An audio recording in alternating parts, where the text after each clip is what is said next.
అందరికీ నమస్కారం అండి.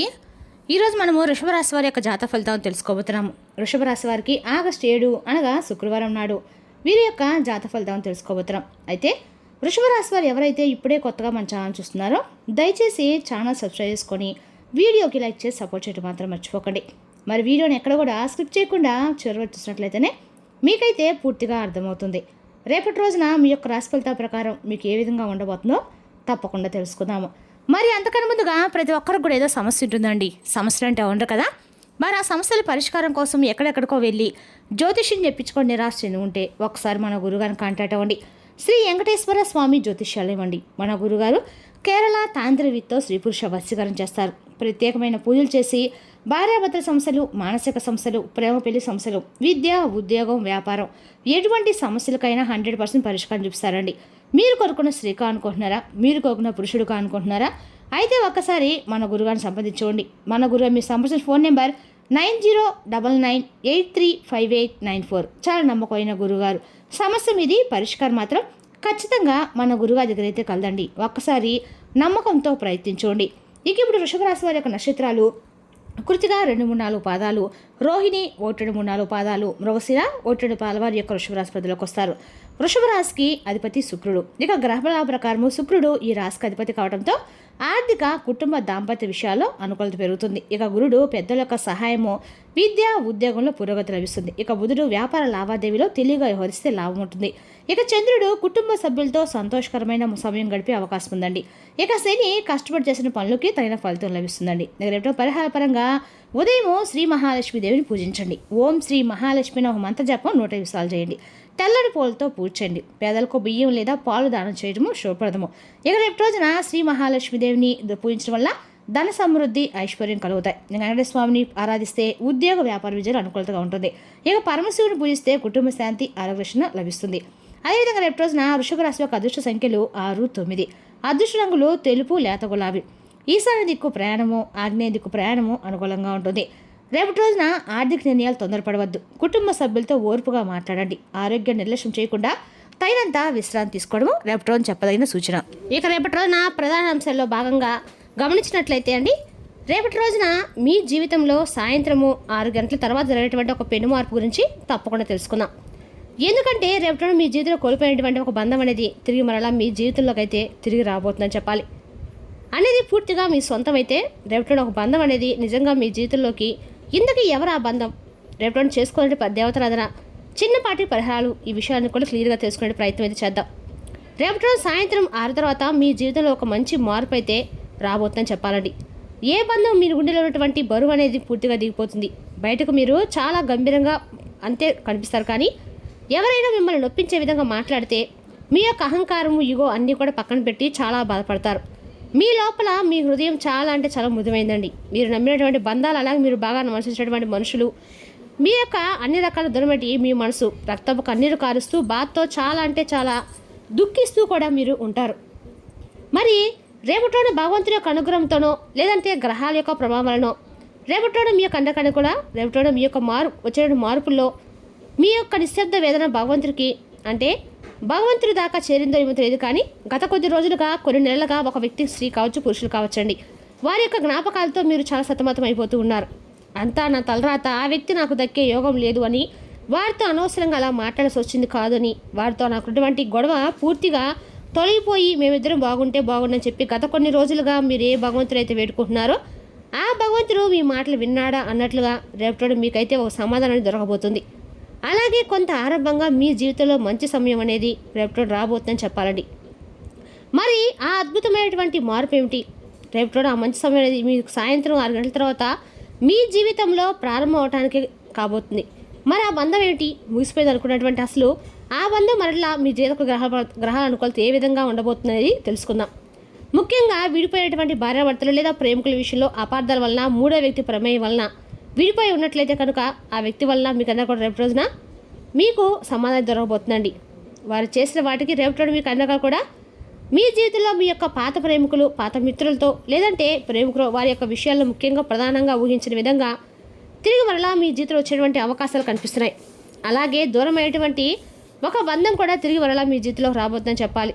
రక్తం పంచుకునే బంధాలు, ఆస్తి గొడవల్లోనూ కొన్ని సంవత్సరాలుగా మాట్లాడేటువంటి మీ యొక్క సొంత అన్నదమ్ములు కావచ్చు, అక్క చెల్లెలు కావచ్చు, తల్లిదండ్రులు కావచ్చు, ఇలా ఎవరైనా కానీ ఊహించిన విధంగా మీ జీవితంలో తిరిగి మరలా ఒక బంధం అనేది తిరిగి మరలా రాబోతుంది. ద్రోహం చేసి వెళ్ళిపోయేటువంటి పాత స్నేహితులు మీకు వెన్నుపోటు పొడిచినట్టు కొంతమంది వ్యక్తులు తిరిగి మరలా మీ జీవితంలోకి అయితే మరలా దగ్గరైనటువంటి అవకాశాలు కనిపిస్తున్నాయి. మీ జీవితము నుండి శాస్త్రంగా తిరిగి వెళ్ళిపోయారు అనుకున్నటువంటి ఆ వ్యక్తులు తిరిగి మరలా మీ జీవితంలోకి రేపటి వస్తారు. ముఖ్యంగా 6 గంటల తర్వాత మీ జీవితంలో ఏం జరగబోతో తప్పు తెలుసుకోవడం అంటే మీ వ్యక్తులతో రిలీజ్ అవ్వడం కాదనమాట. ఇన్నాళ్ళుగా మీరు తప్పుగా అర్థం చేసేటప్పుడు కూడా దూరం పెట్టేటువంటి ఆ వ్యక్తులు అకస్మాత్తుగా ఏదైనా ఒక సంఘటన ద్వారా మీ యొక్క నిజాయితీ ఏంటి, మీరు ఎలాంటి వారు, మీ యొక్క మనస్తత్వం ఎలాంటిదని తెలుసుకుంటారు, మీ విలువ కూడా తెలుసుకుంటారు. అలాగే వారికి పూర్తిగా మీరు ఏంటైతే అర్థమవుతుంది. అలాగే మరొక షాకింగ్ ఏంటంటే రేపటి రోజు వచ్చేటువంటి ఒక ఫోన్ కాల్ లేదా ఒక మెసేజ్ ఏదైతే ఉందో అది ఆ వ్యక్తి నుండి రేపటి రోజు మీకు మొబైల్ రావడం అనేది కూడా ఒక సుదీర్ఘమైనటువంటి చాలా రోజుల తర్వాత ప్రయాణంలో మీకు కనిపిస్తుంది. లేదా వారు మీకు దగ్గరగా వచ్చి మాట్లాడడం కానీ జరగవచ్చు. మీ ఇంటి తలుపు కూడా తట్టి మీకు ప్రయత్నం కూడా చేస్తారు. మరి మీరు ఎందుకు ఆశ్చర్యపోతారంటే అసలు ఈ మార్పు ఏంటి, అసలు మీరు ఏమాత్రం ఊహించినటువంటి మార్పు అనమాట. బహుశా మీరు అందరూ కూడా మార్చడానికి ప్రయత్నిస్తున్నప్పుడు కూడా ఆ తరంలో విధి వారికి వాళ్ళే రియలైజేషన్ అయిపోయి మీ జీవితంలో వారు మరలా తిరిగి వచ్చేలాగా చేయటము ఇది ఒక ఆశ్చర్యమేనండి. ఈ కలయిక మీ మనసులో పాత విషయాన్ని కూడా ఒక క్షణంలో మాయ చేసే అవకాశం అయితే ఉంది. ముఖ్యంగా రేపటి మీరు చేసినటువంటి ప్రతి ప్రార్థన, పూజ, పరిహారం మీకు 1000 రెట్ల ఫలితాన్ని అయితే రేపటి ఇవ్వబోతుంది. ముఖ్యంగా చెప్పండి కనుక రేపటి శుక్రగ్రహం యొక్క అనుగ్రహం వల్ల మంచి ఫలితాలు కలగబోతున్నాయి. శుక్రగ్రహ దృష్టి మీ యొక్క 7వ ఇల్లు అంటే కళాత్ర ఎలాగ బంధస్థానంపై ఉండటం వల్ల రేపటి మీ యొక్క బంధువుల యొక్క కలయిక, అలాగే మీ జీవితంలో తొలగిపోయిన బంధంలో వచ్చేటువంటి మార్పు ఇదంతా కూడా అత్యంత బలంగా పనిచేస్తుంది రేపటి రోజున. ముఖ్యంగా రేపటి రోజు సాయంత్రం 6 తర్వాత మీ జాతకంలో ఉన్నటువంటి ఒక పెద్ద కలహ దోషం ఏదైతే ఉందో అది తొలగిపోయి సౌభాగ్య యోగం అనేది మీకు రేపటిలో కలగబోతుంది. దానివల్ల నెగిటివిటీ అంతా కూడా పోయి అవతల వ్యక్తులు రేపటిలోన ఉన్నటువంటి మనుషులు ఏదైనా సరే మీ యొక్క బంధం అనేది మరలా తిరిగి వికసించబోతుందని చెప్పాలి. అదేవిధంగా రేపటిలో ఈ రాశి వారికి అన్ని రకాల కూడా దేవుని యొక్క అనుగ్రహంతో పరిపూర్ణమైన మీకు జీవితంలో అన్ని రకాల మార్పులు అయితే చోటు చేసుకోబోతున్నాయి. అదేవిధంగా రేపటి ఈ రాశివారు మీకున్నటువంటి మీ పట్ల ఉన్నటువంటి ప్రేమ, పశ్చాత్తాపం అన్ని రకాలు కూడా ఇవన్నీ తొలుగుతాయన్నమాట. అలాగే ఈ రాశివారు రేపటి అనుకూలంగా ఒంటరితనం అనేది దూరం అవుతుంది. సమాజంలో మీ పరువు కూడా నిలబడుతుంది. ఆ వ్యక్తులు తిరిగి రాగానే మీ యొక్క పాత కోపాలు, అలాగే యుగోలు, అలాగే తగినటువంటి నిరాశ ఇవన్నీ కూడా పూర్తిగా తొలగిపోతాయి. ఇన్నాళ్ళు అసలు ఎందుకు ఇలా చేసావని చెప్పేసి మీకు మీరే నిర్దేశించే ప్రయత్నం చేయకండి. అలాగే వారు చేసినటువంటి గతంలో ఏవైనా చేసినటువంటి తప్పుల గురించి మరలా చర్చించకండి. మీరు అలా చేస్తే మరలా తిరిగి మీ యొక్క బంధం అనేది దూరం అవుతుంది, తిరిగి మీ నుండి. కాబట్టి రేపటి ముఖ్యమైనటువంటి జాగ్రత్తలు అయితే ఖచ్చితంగా ఈ రాశివారు తీసుకోవాలి. ఆ వ్యక్తులు మీ జీవితంలో రావాలని ప్రయత్నిస్తే రానివ్వండి. ఒకవేళ కాల్ చేసిన మీ యొక్క పాత తప్పులను ఎత్తి చూపించకుండా మీలో మనస్సాక్షిగా చక్కగా మాట్లాడుతూ ఉంటే వారితో కలిసిపోయి మాట్లాడవచ్చు అనమాట. వారిని రేపటి మీరు క్షమించి ప్రేమతో మాట్లాడవచ్చు. అలాగే మీలో ఉన్నటువంటి గొప్ప గుణము క్షమించడం, దాన్ని ఉపయోగించండి. మరి ప్రశాంత్ అనేది మీకు మీరుగా తెచ్చుకోవాలండి. రేపటి పూజ గదిలో ఎట్టి పరిస్థితుల్లో కూడా మర్చిపోకుండా మీరు నేతో శివపార్వతుల ముందు దీపం వెలిగించండి. ఆ స్వామివారి యొక్క రూపాన్ని కళ్ళారా చూడండి. అలాగే మీరు ప్రతి మంగళవారం, ఆదివారం సుబ్రహ్మణ్య సమారాధన చేయండి. అయితే భగవంతుని యొక్క అనుగ్రహం వల్ల మీకన్నా కూడా ప్రసవమైన వాతావరణము, సంకల్పం అనేది ఖచ్చితంగా తొలగిపోతుంది. మీ యొక్క మనుషుల యొక్క పంతనాలయం కూడా జీవితంలో ముఖ్యంగా రేపటి ఖచ్చితంగా కూడా మీకు అద్భుతమైనటువంటి క్షణం అని చెప్పుకోవాలండి. అదేవిధంగా రేపటి మీ మనసుని ఇప్పటి నుండే సిద్ధంగా ఉంచుకుని ప్రయత్నించండి. మీరు ముగిసిపోయింది ఇక పూర్తిగా మాకు ఎటువంటి బంధాలు ఉండవని చెప్పేసిన అన్నట్టుకుంటే ఆ బంధాలు ఏవైతే ఉన్నాయో అవి మనలా చిగురిస్తాయి. తర్వాత మీ ఇంట్లో వచ్చినటువంటి ఆ పండుగ వాతావరణాన్ని పూర్తిగా మీరు ఎంజాయ్ చేయడానికి మీరు అన్ని రకాలు కూడా ప్రయత్నించండి. అలాగే ఆ ఫోన్ కాల్ కానీ ఆ మనుషులు కానీ మీరు దగ్గరకు అయితే వచ్చినప్పుడు మీకు అయినటువంటి ఆ ఎమోషనల్ ఫీలింగ్ ఏదైతే ఉందో తిరిగి మరలా ఆ జీవితంలో ఆ బంధం అనేది వచ్చింది అనేటువంటి తెలియనటువంటి ఒక భావన మీ యొక్క మనసుకు చాలా హాయినిస్తుంది, ప్రశాంతనిస్తుంది. అంతేకాకుండా రేపటి మర్చిపోకుండా దగ్గరలో ఉన్నటువంటి ఎక్కడైనా సరే అంటే శివాలయం కానీ, సుబ్రహ్మణ్య స్వామి కానీ, అంటే మీరు ఏమైనా సరే స్వామివారికి రేపటిన పసుపు కుంకుమలు అలాగే అభిషేకం చేయించుకోండి. మనసును మరింత ఎక్కువగా ప్రశాంతంగా ఉంచుకొని భగవంతుని వేడుకోండి. అన్ని రకాలు కూడా మీ బంధం అనేది బలపడుతుంది. ఆ బంధాలు తిరిగి మరలా దూరం కాకుండా వేడుకోండి. తిరిగి వచ్చినటువంటి ఆ ఫోన్ కానీ మనుషులు కానీ ఆ బంధం అనేది దగ్గర అవుతుంది. మరలా అదే మీరు పదే పదే ఆ యొక్క స్వామివారిని చక్కగా వేడుకున్న తర్వాత స్వామి ముందు నిలబడి ఈ విధంగా సంకల్పం చెప్పుకోండి. రేపటిలోనే మేము చేసినటువంటి ప్రతి పనిలో కూడా విజయం లభించాలని చూడమని చెప్పి వేడుకోండి. అలాగే రేపటి మీకు కమ్యూనికేషన్, కొత్త పరిచయ పురోగతికి అనుకూలంగా ఉండేటువంటి అవకాశాలు ఎక్కువ కనిపిస్తున్నాయి. కార్యాలయంలో మీ పనితీరుకి గొప్ప ప్రశంసలు కూడా లభిస్తాయి.